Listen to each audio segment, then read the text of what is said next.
The twin sons of Kestrel. 9 were sinking behind the copper hills, turning the fields into rivers of orange light.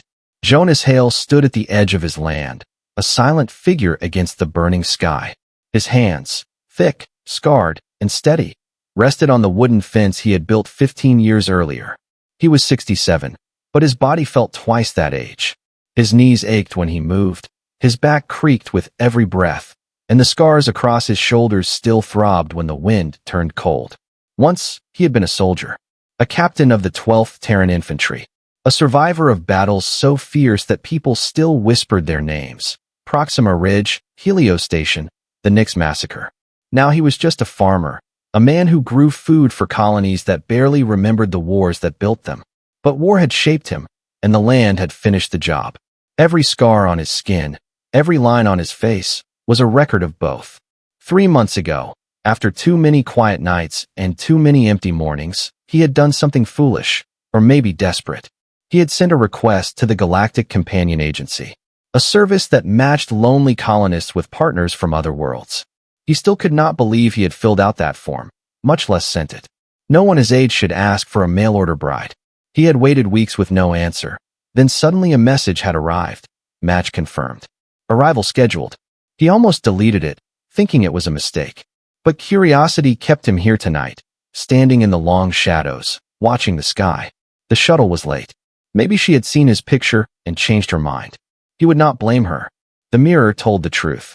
The bright-eyed officer who once led men into fire was gone. His hair had turned to steel, his face to weathered stone. A low hum broke the silence. Jonas looked up. Out beyond the hills, a small silver shape cut through the clouds, engines glowing blue. His heart jumped, beating like it had in battle years ago.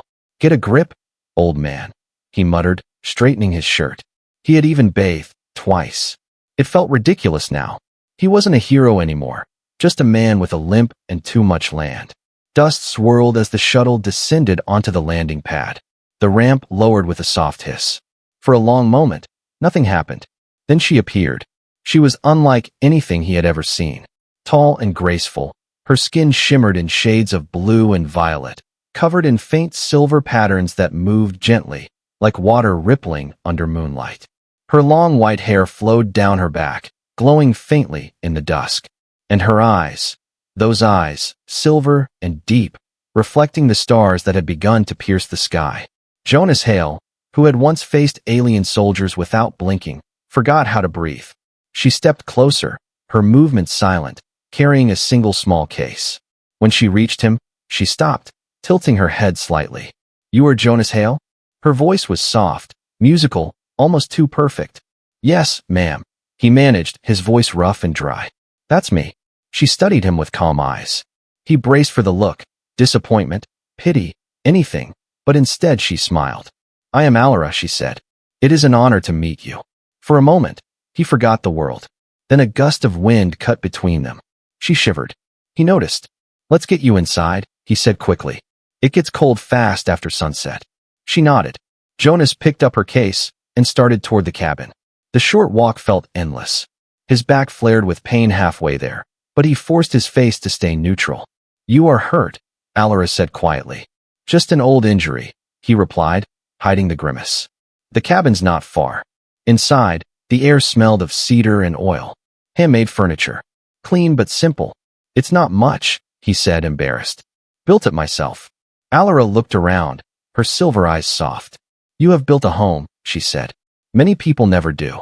Jonas didn't know how to answer. He only managed a nod before the ache in his back caught again. Without a word, Alara stepped closer, steadying him with one hand. Sit, she said gently. He sat. She knelt before him and untied his boots. You don't need to. I wish to, she interrupted. Her fingers were cool, her movements careful. She fetched a small basin of warm water, washed the dust from his feet, and smiled faintly when he tried to protest. I'm sorry, he said quietly. You deserve better. Someone younger, stronger. She looked up, her silver eyes catching the firelight. Do not apologize for surviving, she said. War and work did this to you. They made you real. For the first time in decades, Jonas Hale felt something unfamiliar, hope. And outside, far across the fields, a red light blinked silently on a distant hill, unseen by either of them. Something, or someone, was watching. The morning light crept slowly across the plains of Kestrel, 9, touching the windows of Jonas Hale's farmhouse with pale gold. Inside, the air was still, so quiet that Jonas could hear the faint hum of the wind generator outside. For a moment, he thought yesterday had been a dream. Then he saw her. Alara lay asleep on the far side of his bed. Her white hair spilled over the pillow like liquid silver, glowing faintly against the dark sheets. She looked peaceful, fragile almost, but the patterns on her blue skin moved gently as she breathed, like living symbols flowing beneath her surface. Jonas watched, uncertain if he was more curious or afraid. He had fought dozens of alien species in his lifetime, but he had never seen anything like her. The markings weren't tattoos. They shimmered and changed, rearranging themselves in slow patterns that made no sense. He leaned closer, drawn by something he couldn't explain. The markings pulsed brighter as the sunlight touched them, forming shapes that seemed to tell a story just beyond his understanding. He reached out, his fingertips hovering an inch from her skin. Before he could touch her, Alara's eyes snapped open, silver and sharp. Jonas froze, his hand still in midair. "I didn't mean to," he began. "It's all right," she said softly, pulling the blanket up to her shoulders. "You were curious." "What are those?" he asked quietly. "Those marks on your skin?" She looked down at herself, then met his gaze again. "They are memories," she said. "A record of who I am. Every Luminian carries their story beneath their skin. It changes as we change." "They're beautiful," Jonas said, the words slipping out before he could stop them. Alara smiled faintly, but her eyes dimmed. "Not everyone thinks so," she whispered. Before he could ask what she meant, a loud buzz shattered the silence. The old perimeter alarm, an ancient system Jonas had installed years ago, was screaming across the yard. He jumped to his feet, the soldier in him awakening instantly. "Stay here," he ordered, pulling on his work pants and boots with quick, practiced motions. "It's probably just a wild grazer in the fields." But when he stepped onto the porch and lifted his binoculars, the air went cold in his lungs. A government shuttle was descending in the distance, sleek, black, and official. The seal of the Colonial Immigration Bureau gleamed on its hull. "Damn it," he muttered under his breath. Behind him, Alara appeared at the door, fully dressed, her long hair braided neatly. "They've come for me," she said, her voice calm but sad. Jonas turned to her. "You knew?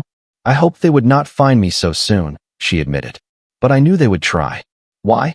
"You said this was a legal match." "For most species, yes," she said quietly. "But not for mine. Luminians are not allowed to leave our homeworld without council approval. They consider us too valuable to mix with humans." "Valuable?" Jonas frowned. "You mean property?" Her expression hardened. "Decorations. Diplomats. Or worse. Our empathy makes us useful to leaders who want to read the hearts of others. But they do not let us choose our own paths." Jonas felt heat rise in his chest. Not shame, but anger. He had seen this before in war, the powerful turning people into tools. "So you forged the documents?" he asked quietly. "Yes," she said. "With help. Someone who believes we have the right to live freely." The shuttle was close now, engines throwing dust across the field. Jonas could feel the vibration through the porch floor. "You could have chosen anyone," he said. "Someone younger. Healthier." Alara stepped closer. Her silver eyes reflected his weathered face. "I chose you because of what I saw in your application," she said softly. "A man who has seen death but still plants seeds. A man who apologizes for growing old, not realizing that to my kind, age means strength." Jonas stared at her, unable to find words. The sound of the shuttle filled the air. "Whatever happens," he said finally, "stay behind me." The shuttle landed 30 yards away, sending a storm of dust over the porch. 2 uniformed agents stepped out, helmets gleaming under the rising sun. They carried scanners and the kind of confidence only bureaucrats could afford. One of them called out, "Captain Jonas Hale?" "Step forward, sir." Jonas straightened, his old instincts returning like ghosts. "That's me," he said. The agent's eyes flicked to Alara, standing just behind him. "And this is your registered companion?" Jonas glanced back at her, then nodded. "My wife." The words came out firm, clear, and final. The agents exchanged a look. Their scanners beeped. One of them frowned. "There seems to be an error in your file, Captain." Jonas' jaw tightened. Then fix it, he said. Behind him, Alara's markings began to glow again, just slightly, like the first hint of lightning on the horizon. And for the first time in years, Jonas felt that old electric sense of danger. Something was coming. Something far bigger than paperwork. The Bureau shuttle hovered above the farmland, its engines stirring up dust that shimmered like smoke in the morning light. Jonas Hale stood firm at the porch steps, his weathered hands curled into fists. He had faced alien warlords with less arrogance than these uniformed men. The two inspectors stepped forward, their scanners humming, their mirrored visors hiding any hint of human empathy. The taller one spoke first.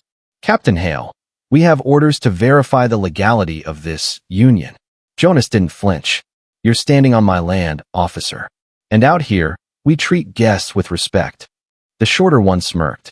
Then you have nothing to fear. He pointed the scanner toward Alara. The device flashed red, then emitted a sharp tone. The man frowned. Luminian biosignature confirmed. No record of authorized travel. No council approval. That's a problem. Jonas' gut tightened. He looked at Alara.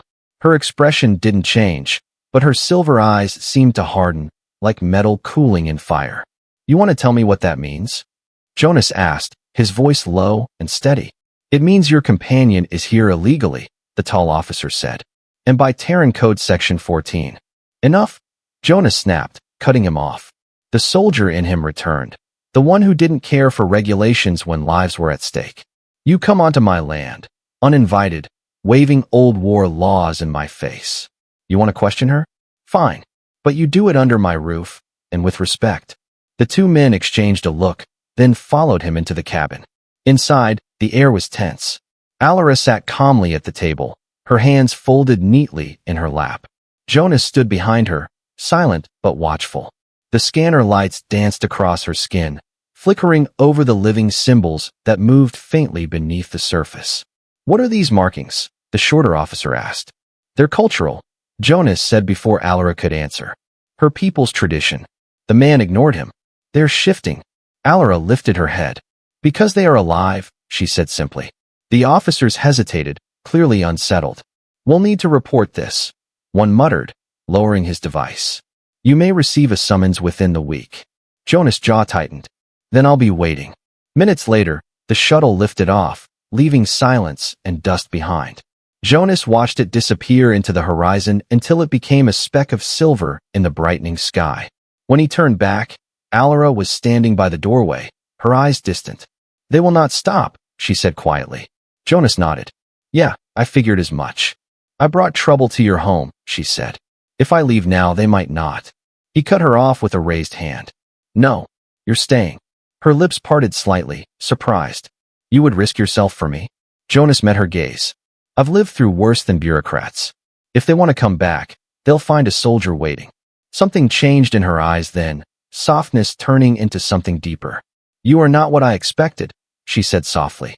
You hide kindness beneath armor. Jonas sighed and sank into his chair, his joints protesting. Armor's the only reason I'm still breathing. Alara hesitated, then knelt beside him, her silver eyes studying the deep lines of his face. You are tired, she said. He gave a half smile. You could say that. She reached out, touching the side of his head gently. Then let me see why. Before he could respond, a wave of warmth washed through him. His memories, long buried, sealed behind walls of pain, flashed like lightning. He saw the trenches of Proxima Ridge, the screams, the smell of ozone and blood. The moment his entire unit vanished in an explosion of blue fire. He gasped, trying to pull away, but Alara's voice anchored him. I see them, she whispered. Your friends. You carry them still. Jonas' hands trembled. Don't go there. No one should. She didn't stop. Her eyes glowed brighter, and the markings on her skin shifted violently, as if reacting to the flood of his memories. You survived the unspeakable, she said. You carry grief like a weapon. That is why I came. He stared at her, stunned. You what? I felt your mind the moment I saw your record, she said softly. Your pain shields me. Your memories are so strong that they hide my presence from those who hunt me. With you, I am invisible. Jonas leaned back, the weight of her words sinking in. So that's why you picked me, he muttered. A broken old soldier makes a good hiding spot. Her eyes widened in alarm. No, Jonas. I did not come to use you. I came because you are safe. You are human. You endure. And because you still believe in something better, even after everything you lost. For a long time, he said nothing. The only sound was the faint creak of the old house and the distant wind through alien crops. Finally, Jonas exhaled slowly. If what you say is true, he said, then you're in danger here. And if you're in danger, so am I. Alara nodded once. They will return. Not the Bureau. Others. Hunters. Jonas stood, his joints groaning but his resolve firm. Then we prepare, he said quietly. She looked at him curiously. Prepare? Jonas walked to the far corner of the room, moved aside a heavy chair, and pressed his palm to the floor. A faint click echoed, followed by the soft whir of hidden machinery. A panel slid open, revealing a recessed handle. He lifted it. Beneath the wooden floorboards lay cold steel and the beginnings of a bunker. Alara blinked in surprise. You built this? He smiled faintly. Let's just say old soldiers don't like being caught unarmed. She stepped closer, silver eyes gleaming in the dim light. You were expecting a war? Jonas looked toward the horizon, where the Bureau shuttle had vanished minutes earlier. No, he said quietly. But I've learned it always finds me anyway. Night came fast on Kestrel, 9. The twin moons rose over the copper plains, casting pale light across the farm. Jonas Hale stood in the open doorway of his cabin, pulse hammering in his chest. Somewhere out in the fields, motion sensors whispered warnings, small beeps every few seconds, faint but steady. He didn't need to look. He knew what that sound meant. Someone, or something, was already here. Behind him, Alara moved silently. She no longer wore the soft gray dress she'd arrived in. Instead, she had tied her hair back and dressed in a loose field jacket Jonas had lent her. It looked far too big on her slender frame, but she wore it like armor. The living markings on her skin glowed faintly through the fabric, pulsing in rhythm with her heartbeat. They found us, she said softly. Her voice was calm, but the light in her eyes told another story, fear mixed with determination. Jonas nodded. How many? 3 mines, she answered, closing her eyes. Moving carefully. Predators. They think they are unseen. He turned toward the hidden trapdoor he had shown her earlier that day. Time to use that bunker. Alara caught his arm. If we run now, they will call others. We must end this quietly. He stared at her. You want to fight? Her lips curved into a small, sharp smile. I have run all my life, Jonas. I am done hiding.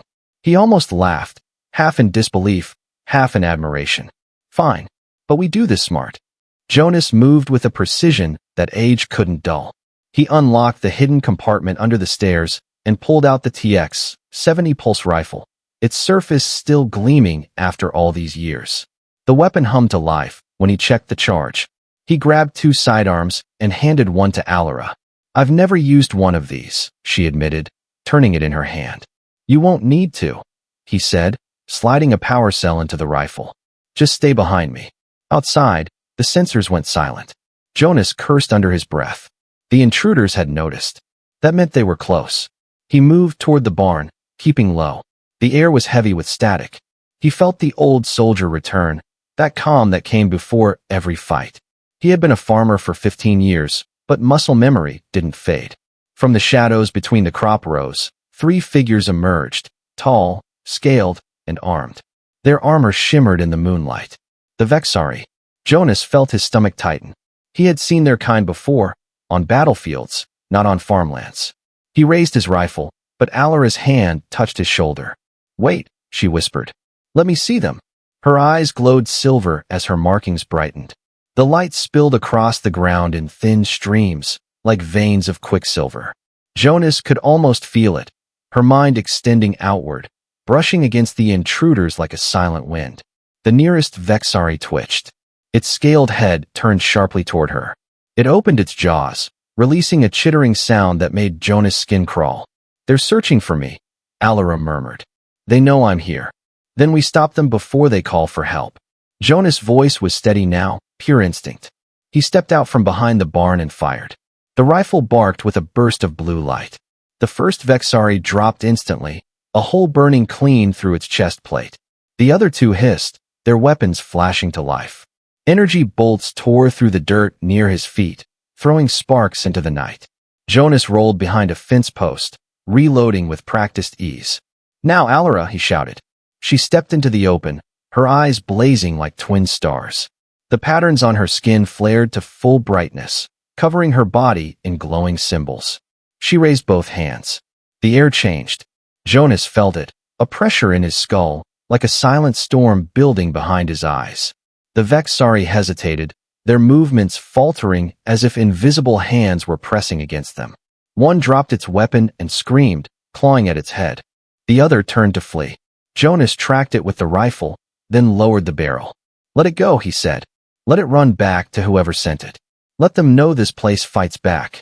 Alara's glow dimmed, and the air slowly returned to stillness. The field smelled of ozone and burnt grass. Jonas approached the fallen creature carefully. Its armor was marked with an insignia he hadn't seen in decades, an intelligence unit, not a military one. He crouched, peeling back part of the chest plate. Embedded beneath the scales was a black data node. He pocketed it without a word. When he turned back, Alara was swaying slightly, pale and unsteady. "You okay?" he asked, rushing to her side. "It takes much energy," she whispered. "But I will recover." He led her back toward the cabin, supporting her weight as they climbed the porch steps. The adrenaline was wearing off, replaced by the dull ache of his back and knees. Inside, he poured her water and sat her near the fire. She looked up at him, exhaustion softening her expression. "You didn't have to protect me." Jonas shook his head. "That's where you're wrong.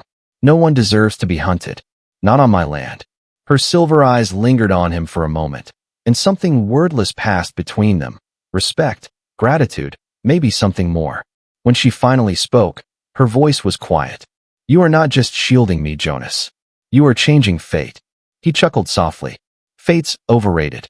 Then he walked to the corner of the room, knelt beside the old floor panel, and unlocked a second, deeper compartment. Inside was a sealed metal case. Alara tilted her head. "More weapons." Jonas smiled grimly. "No. Proof." He opened it to reveal a small communication device. Military issue, old but functional. The screen flickered to life under his thumbprint.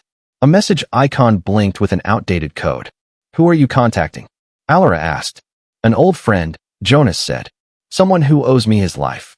As he began to type, the wind outside shifted, carrying the faint, distant sound of engines. Alara's eyes widened. "They're not done," she whispered. "That scout you spared, he's calling the others." Jonas' fingers froze over the keypad. Then he looked up at her, his expression calm but fierce. "Then we make sure they regret answering." Dawn came cold and gray over Kestrel. 9. The copper wheat that had once shimmered peacefully now stood still, motionless under a heavy silence. Jonas Hale stood outside his farmhouse, rifle slung across his shoulder, watching the eastern horizon. He could feel it, something vast moving toward them, unseen but sure. The fight from last night had only been the beginning. Alara joined him quietly. The silver glow of her eyes was dim, but her posture was steady. Her markings flickered faintly under her jacket, like coals waiting for wind. "They are close," she said. "I can feel the echo of their minds." Angry. Focused. Jonas nodded. "How many?" "Dozens," she whispered. "Maybe more. They come in ships that move low, to hide from your satellites." He grunted. So much for subtlety. Inside, the farmhouse had been transformed overnight. Every window covered, power rerouted to field shields, turrets hidden beneath stacks of crates. What once was a farmer's home was now a fortress. Jonas checked his comms unit again, trying to raise the signal he'd sent last night. "Come on, Hero," he muttered. "Answer the damn line." Nothing but static. Alara watched him, sensing his frustration. "You think your people will come?" He met her gaze. "If they got the message, yeah. If not," he tapped the rifle. "Then it's just us." Alara stepped closer. "Then it will be enough." He almost smiled. "You sound confident for someone who's never been in a siege." "I have been hunted my entire life," she said softly. "That is a siege of its own." The ground trembled, a low vibration that ran through the floorboards like a heartbeat. Jonas tensed. "They're here." Moments later, the first ship broke the horizon, sleek and black, engines whispering like distant thunder. Then another, and another. The Vexari had come in force. "They're spreading out," Alara murmured, her eyes glowing brighter. 30, maybe 40 soldiers. One mind stronger than the rest. A commander. Jonas's jaw tightened. A mind lord, he said. I've seen what those things can do. She looked at him sharply. You fought them before? He nodded slowly. During Nyx. They tore through us like paper. Turned half my unit against each other before we even saw the enemy's face. Alara's expression turned grim. Then we must strike first. Jonas walked to the hidden console beneath the floor. He keyed in a code that made the room hum with power. Outside, the field turrets rose silently from the soil, rotating to face the open plains. The faint shimmer of a defensive shield spread around the cabin like heat mirage. Once they're in range, he said, we hit them hard and fast.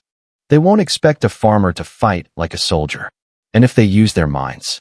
Alara asked. He looked at her and smiled faintly. That's your department. Minutes passed. The air grew thick, humming with tension. Then, movement. The Vexari advanced, armored shapes slipping through the crops with the precision of predators. Jonas raised his rifle and took a slow breath. Now, he whispered. The first turret opened fire, the sound sharp and clean. Beams of blue light cut through the wheat, striking two soldiers before they even saw the source. Energy bolts hissed through the air in return, slamming into the invisible shield around the cabin. The barrier shimmered but held. Jonas crouched behind the fence, firing in short bursts, each shot deliberate and deadly. He moved with practiced control, decades of training flowing through aging muscles that suddenly remembered what they were made for. Alara stood beside him, eyes blazing silver, her hands raised. The markings on her skin exploded into light, spreading into intricate patterns across her arms and face. The Vexari slowed. Some stumbled. Others screamed, dropping their weapons to clutch their heads. They're attacking our minds. Alara shouted, her voice strained. The Mind Lord is behind them. I can feel his power pressing against mine. Jonas gritted his teeth, ducking behind cover as an energy bolt scorched the ground near his boots. Can you hold him? She shook her head. Not for long. He's too strong. Jonas dropped the rifle's power cell and reloaded with a click. Then we even the odds. He sprinted toward the generator shack, sliding across the dirt as plasma fire chased him. A shot grazed his arm, burning through fabric and skin, but he didn't stop. He slammed the door open, hit the power relay, and redirected all auxiliary power to the shields. The farm lights went dark. The barrier flared brighter, turning the battlefield into a faint blue dome. Come on, you bastards, he muttered. Let's see what you've got. The Vexari pushed forward, surrounding the farm from three sides. Alara dropped to her knees, trembling as the psychic assault intensified. Her markings blazed so bright they filled the room with white light. He's in my head, she gasped. He's trying to break through. Jonas ran to her, grabbed her shoulders, and pressed his forehead to hers. Stay with me, Alara. You're not alone. She clutched his arms desperately. He wants you too. He's searching for the human mind that shields me. Let him look, Jonas growled. He'll find out what hell looks like. Their minds connected again, stronger, deeper. Jonas poured every battle memory he had into the link, every pain, every loss, every moment that had carved him into who he was. He didn't hide from it. He used it. Alara gasped, feeling the surge of human will surge through her. Jonas, what are you? Giving you armor, he said. Her markings shifted, changing from gentle patterns to jagged war runes of light. Energy burst outward from her body, slamming into the psychic field around them. The Mind Lord recoiled, his control over the lesser soldiers collapsing like broken glass. Outside, the Vexari lines faltered. Jonas rose to his feet, reloaded, and fired again. One by one, their attackers fell or fled into the fields. The final echo of the Mind Lord's presence faded from Alara's thoughts, leaving her breathless and trembling. Jonas caught her as she stumbled. You did it, he said, voice low. She looked up at him, eyes shining with exhaustion. We did it. For a long moment, neither spoke. Only the wind whispered through the scorched crops. Then, in the distance, the horizon flashed. Jonas turned, squinting. 3 dots moved through the clouds, dropships, heavy and fast. Alara's breath caught. More of them. Jonas smiled tiredly, the corner of his mouth lifting. No, he said. Those engines sound human. The comm unit on his belt crackled to life, and a familiar voice came through. rough and firm. Jonas Hale, this is General Harrow. Hold your position. Reinforcements inbound. Jonas exhaled slowly. Took you long enough, old friend. He looked down at Alara, still glowing faintly in the dim light. We're not done yet, he said. No, she whispered. But now, we fight together. Outside, the first dropship roared low over the fields, its shadows sweeping across the land like a dark promise. The war had found them, but this time, the human was ready. The dawn sky above Kestrel, 9 split open with thunder. 3 human dropships cut through the clouds like knives, engines blazing white.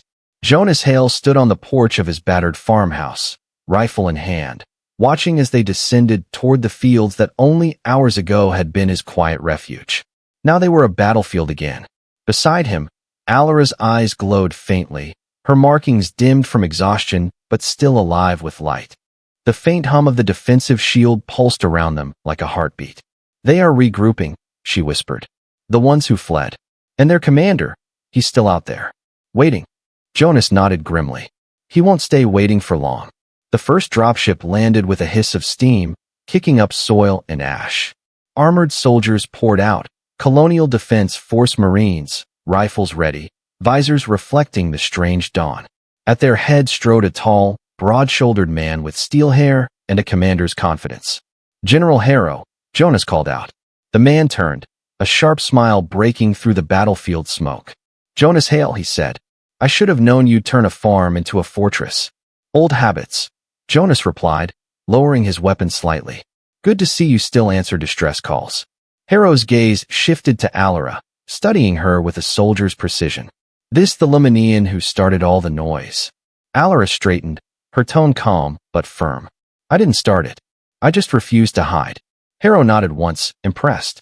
Good answer. He turned back to Jonas. We've intercepted Vexari comms. They've sent a full strike team led by a mind lord. They're closing fast. You've stirred up a hornet's nest. Jonas smirked. Wouldn't be the first time. A sudden tremor shook the ground. Alara's eyes widened. They're here. From the horizon, the black Vexari transport ships broke through the morning fog, sweeping low over the fields. Dozens of armored soldiers poured out, moving with eerie coordination. At their center floated a figure twice as tall as the rest, its elongated skull crowned with metallic ridges that shimmered with psychic energy. The Mind Lord. Jonas felt the pressure before he saw it, an invisible weight pressing against his thoughts. Around them, CDF soldiers staggered, clutching their helmets as if fighting to stay conscious. Psychic interference, someone shouted. Jonas turned to Alara. She was already moving, her markings igniting like fire. He's attacking their minds, she said. If he breaks them, the soldiers will turn on each other. Jonas didn't hesitate. Then we link again. Her silver eyes snapped to him. Jonas, if we do this at full strength, it could. Do it, he said firmly. No half measures this time. For a heartbeat, she searched his face. Then she nodded and stepped closer until her forehead rested against his. Open yourself, she whispered. He did. Their minds collided in a flood of shared sensation. Pain, memory, rage, and warmth all blending into a single current of willpower. Jonas' battle-scarred mind became the anchor. Alara's luminous presence became the conduit. Together, they expanded outward, forming a psychic wall that rippled across the battlefield. The crushing weight of the Mind Lord's assault slammed into that wall and stopped. The Vexari reeled. Their mental domination shattered like glass. The human soldiers straightened, confusion giving way to renewed focus. Jonas gritted his teeth, feeling his head pound with the strain. Can you hit him back? Alara's eyes blazed. Yes. The light around her intensified until she was almost blinding. Her markings changed form, shifting into sharp geometric patterns, battle runes alive with power. She extended her hands, and a wave of pure psychic force erupted from her body, racing across the field like a silent storm. The Vexari screamed. Their weapons flickered, their formation broke. The Mind Lord countered, raising both arms, its own energy meeting hers in a collision of invisible fire. The ground quaked. Air shimmered. Lightning arced between them, twisting into fractal shapes that burned the sky. Jonas dropped to one knee beside her, forcing himself to keep the connection stable. You're not alone, he shouted through the bond. Take what you need. She did. Her strength surged, drawn from his will, his memories, his sheer refusal to give up. Every scar he had ever earned became fuel. Every loss he had ever endured became armor. The psychic explosion that followed lit the fields like a second sunrise. The Mind Lord staggered, its mental cry echoing across the plains. Its armor cracked, its silver eyes flickering in panic. For the first time, Jonas felt its fear. Now he roared. Hero's troops unleashed everything. Plasma fire, pulse cannons, and sonic rounds. The sky turned blue-white with energy. The Mind Lord screamed one final time before collapsing, its body dissolving into ash and scattered light. As the blast faded, silence reclaimed the field. Smoke curled over the scorched ground. The remaining Vexari threw down their weapons, retreating toward their transports. Jonas lowered his rifle. "They're done," he said hoarsely. Alara swayed, her light dimming. He caught her before she fell. Her skin was cool, her markings fading back to soft silver. "It's over," she whispered. "For now," he said. "But they'll come again." General Harrow approached, removing his helmet. "You two just did what our best telepaths couldn't. You broke a Mind Lord. I need to understand how." Jonas shook his head. "You don't. You just need to protect her." Harrow studied them for a moment, then nodded. "Understood." He turned to his men. "Secure the field. Get medics here. We've got history standing in front of us." As the soldiers moved to obey, Jonas looked out across the dawn-lit fields. The crops were ruined, the ground scorched, but somehow, he didn't feel loss. Alara stirred weakly in his arms. "Jonas," she murmured, "you could have died doing that." He smiled faintly. "Wouldn't be the worst way to go." She looked up at him, eyes filled with soft silver light. "You humans," she whispered, almost to herself. "You burn so bright, even when you're broken." Jonas brushed a strand of white hair from her face. "Guess that's just what we do." Above them, the first sunlight of the new day spilled across the battered land. It wasn't peace, but it was a beginning. And somewhere beyond the clouds, far from Kestrel, 9, the stars burned quietly. Watching, the morning after the battle was quiet, too quiet. Smoke still rose in thin gray ribbons from the scorched fields, curling into the pale sky of Kestrel 9. The twin suns had not yet climbed high enough to burn away the mist, and the silence felt almost sacred, like the planet itself was holding its breath. Jonas Hale stood among the wreckage, leaning on his rifle like a walking stick. His back ached, his shoulder was wrapped in a strip of field gauze, and his hands were blackened with ash. Around him, CDF soldiers moved through the ruins, collecting fallen weapons and tending to the wounded. The air smelled of ozone, soil, and burned alien metal. He looked toward the porch. Alara sat on the steps, her white hair glowing faintly in the morning light. The markings on her blue skin had dimmed to a calm, silvery hue, no longer flaring with power, but softly alive. She was staring out at the horizon, lost in thought. Jonas walked over slowly. "You holding up?" She turned her head toward him, her eyes still shining with that quiet, alien light. "I am tired," she said, "but alive. Thanks to you." He gave a dry laugh. "Funny. I was going to say the same thing." A small smile touched her lips. "We make a strange pair, Jonas Hale." "Strange." He looked around at the broken battlefield. "I'd call it effective." Before she could reply, footsteps approached. General Harrow, still in his armor, stopped a few feet away. His expression was grim but respectful. "Jonas." "Alara." Jonas straightened slightly.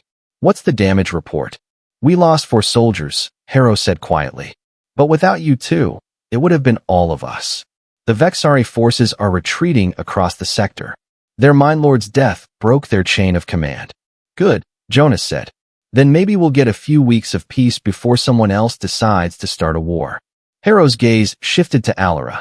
"You realize what you've done, don't you? The way you linked with him, merged human and Luminian minds.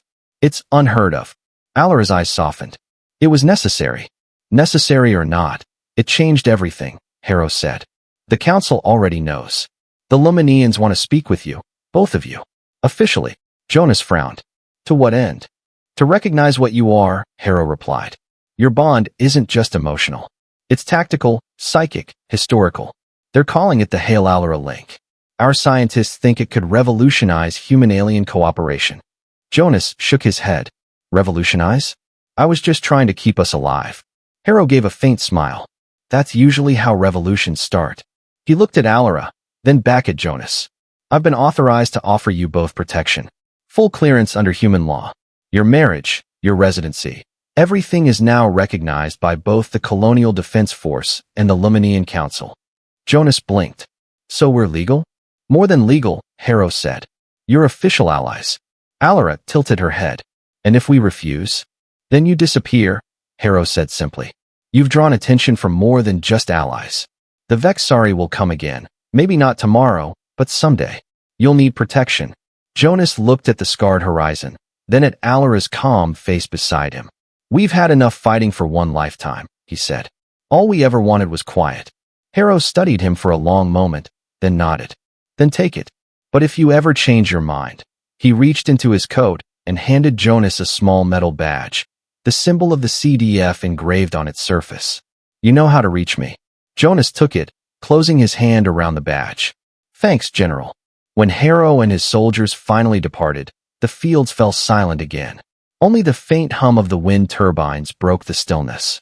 Jonas sat beside Alara on the porch. For a while, neither spoke. The suns climbed higher, turning the wreckage gold. Alara looked at him, her silver eyes filled with a gentle sadness. You could go back, she said softly. You could be a soldier again. They would follow you. He chuckled. I've had my fill of war. Let the young ones chase glory. I just want to grow things again.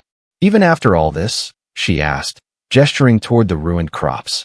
He smiled faintly. Especially after this. She rested her head against his shoulder, her voice a whisper. Then I will help you rebuild. The soil remembers what it was before the fire. So do we.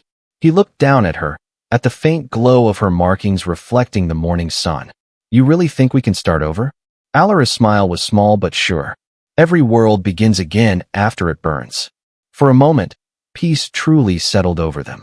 The wind carried the soft rustle of wheat stalks beginning to rise again, resilient as ever. Then, far above the clouds, something flickered, a distant pulse of light, too steady to be a star. Alara's gaze lifted. Her silver eyes narrowed. Jonas, she murmured. Do you feel that?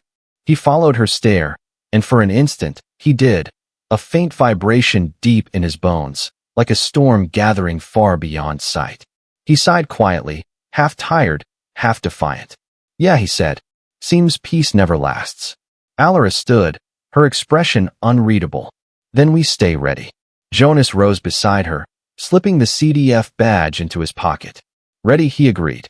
The sons of Kestrel, 9 climbed higher, washing the battlefield in light. 2 figures stood side by side at the edge of the porch, an aging human soldier and a luminous alien empath, watching the new day rise over a scarred but living world. And somewhere beyond that dawn, among the stars, unseen fleets were already moving. But for now, on this small piece of soil, humanity had proven itself once again. For now, hope held.